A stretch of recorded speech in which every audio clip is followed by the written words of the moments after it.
We are in the fourth chapter now, my interrupted flight towards the Himalayas. Leave your classroom on some trifling pretext and engage a hackney carriage. Stop in the lane where no one in my house can see you. These were my final instructions to Amar Mitter, a high school friend who planned to accompany to the Himalayas. We had chosen the following day for our flight. Precautions were necessary as Ananta exercised a vigilant eye. He was determined to foil the plans of escape which he suspected were utmost in my mind. The amulet, like a spiritual yeast, was silently at work within me. Amidst the Himalayan snows, I hoped to find the master whose face often appeared to me in visions. The family was living now in Calcutta, where father had been permanently transferred. Following the patriarchal Indian custom, Ananta had brought his bride to live in our home, now at 4 Gurpur Road. There is a small attic room I engaged in daily meditations and prepared my mind for the divine search. The memorable morning arrived with inauspicious rain. Hearing the wheels of Amar's carriage in the road, I hastily tied together a blanket, a pair of sandals, Lahari Mahasaya's picture, a copy of the Bhagavad Gita, a string of prayer beads, and 2 loincloths. This bundle I threw from my 3rd-story window. I ran down the steps and passed my uncle buying fish at the door. What is the excitement? His gaze roved suspiciously over my person. I gave him a non-committal smile and walked to the lane. Retrieving my bundle, I joined Amar with a conspirational caution. We drove to Chandni Chowk, a merchandise center. For months we had been saving our tiffin money to buy English clothes. Knowing that my clever brother could easily play the part of a detective, we thought to outwit him by European garb.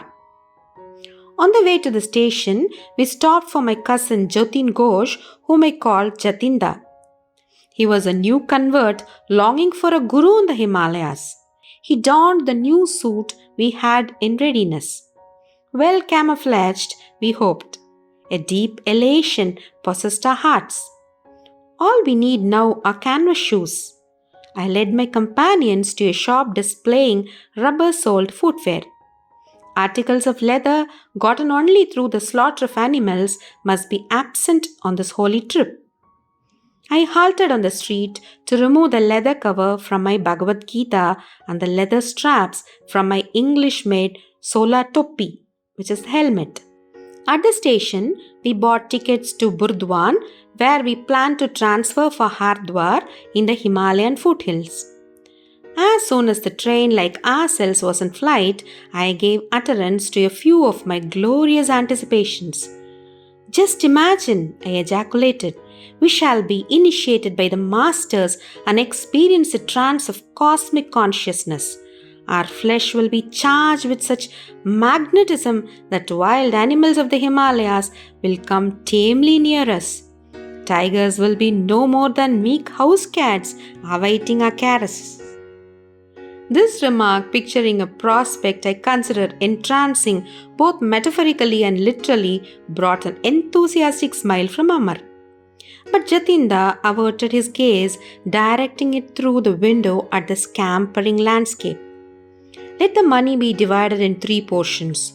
Jatinda broke a long silence with this suggestion. Each of us should buy his own ticket at Burdwan. Thus no one at the station will surmise that we are running away together. I unsuspectingly agreed. At dusk, our train stopped at Burdwan. Jatinda entered the ticket office. Amar and I sat on the platform. We waited 15 minutes, then made unavailing inquiries. Searching in all directions, we shouted Jatinda's name with the urgency of fright. But he faded into the dark unknown surrounding the little station. I was completely unnerved, shocked to a peculiar numbness. That God would countenance this depressing episode. The romantic occasion of my first carefully planned flight after him was cruelly marred. Amar, we must return home. I was weeping like a child. Jatinda's careless departure is an ill omen. This trip is doomed to failure. Is this your love for the Lord? Can't you stand the little test of a treacherous companion? Through Amar's suggestion of a divine test, my heart steadied itself. We refreshed ourselves with famous Burdwan sweetmeats, sitabog, that is, food for the goddess, and motichur, that is, nuggets of sweet pearl. In a few hours, we entrained for Hardwar via Bareilly. Changing trains at Mughal Sarai, we discussed a vital matter as we waited on the platform. Amar, we may soon be closely questioned by railroad officials. I am not underrating my brother's ingenuity. No matter what the outcome, I will not speak untruth. All I ask of you, Mukunta, is to keep still. Don't laugh or grill while I am talking. On the platform, I had contrived to read the telegram. From my brother, it went thus: 3 Bengali boys in English clothes running away from home toward Hardwar via Mughal Sarai. Please detain them until my arrival. Ample reward for your services. Amar, I told you not to leave marked timetables in your home. My glance was reproachful. Brother must have found one there. My friend sheepishly acknowledged the thrust. We halted briefly in Bareilly, where Dwarka Prasad awaited us with a telegram from Ananta. My old friend tried valiantly to detain us. I convinced him that our flight had not been undertaken lightly. As on a previous occasion, Dwarka refused my invitation to set forth to the Himalayas. While our train stood in a station that night and I was half asleep, Amar was awakened by another questioning official.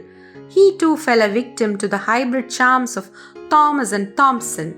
The train bore us triumphantly into a dawn arrival at Hardwar. The majestic mountains loomed invitingly in the distance. We dashed through the station and entered the freedom of city crowds. Our first act was to change into native costume, as Ananta had somehow penetrated our European disguise. A premonition of capture weighed on my mind. Deeming it advisable to leave Hardwar at once, we bought tickets to proceed north to Rishikesh, a soil long hallowed by feet of many masters. I had already boarded the train while Amar lagged on the platform. He was brought to an abrupt halt by a shout from a policeman. Our unwelcome guardian escorted us to a station bungalow and took charge of our money. He explained courteously that it was his duty to hold us until my elder brother arrived. Learning that the train's destination had been the Himalayas, the officer related a strange story. I see you are crazy about saints. You will never meet a greater man of God than the one I saw only yesterday. My brother officer and I first encountered him 5 days ago. We were patrolling by the Ganges on a sharp lookout for a certain murderer. Our instructions were to capture him alive or dead.